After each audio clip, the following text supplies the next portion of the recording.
Welcome back to the Tarella Report. Today I want to talk about an ugly truth. There is a trans moral panic out there. People are scared that trans people and trans issues are going to upset the order of society.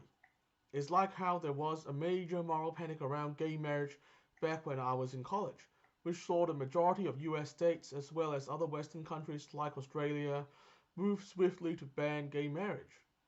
Luckily, the gay marriage movement was able to overcome this moral panic relatively quickly, which ultimately led to the vast majority of Western countries legalizing gay marriage over the next 15 years. So, how do we deal with the trans moral panics? I believe it's important to look at what causes moral panics. I believe that at a basic level, all moral panics are caused by a fear about damage to social institutions, commonly held values, and ultimately what keeps the social consensus going. In sociology, the theories that examine social consensus are called consensus theory. They used to be dominant before the rise of conflict theory in the 1970s.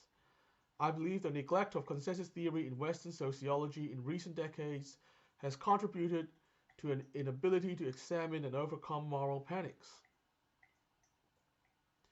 There are many forms of consensus theory, but the most famous and influential school of consensus theory has to be Talcott Parsons' functionalism.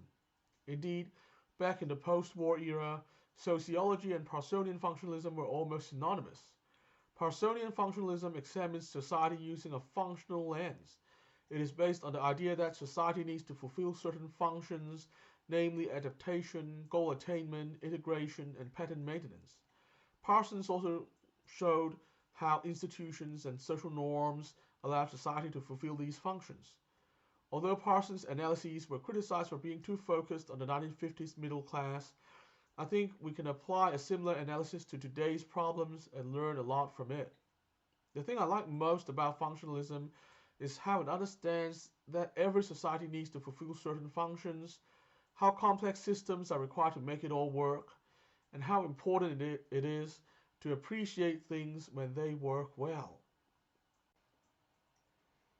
I know it's unfair that we have to face this current moment of backlash, but if we want to advance trans acceptance and trans rights, it's up to us to find a way out. I think if we want to overcome the trans moral panic, we need to show that we are able to work with society and the complex components that maintain it. We need to show that trans rights will not damage things people hold dear. And it's true, trans rights do not pose a threat at all to these things. Postmodern ideology might pose a threat to these things, but it's actually completely separate from trans issues, and we need to make that clear. At the end of the day, the marriage equality movement was able to convince the public that gay marriage wouldn't harm families and marriages. I guess now it's up to us to show that trans rights, similarly, wouldn't harm things people hold dear. And learning a bit of consensus theory could help us a lot in this regard. That's all for today. I'll be back next time to discuss another big idea. Until next time, remember to resist conformity and stay positive. Our future depends on it.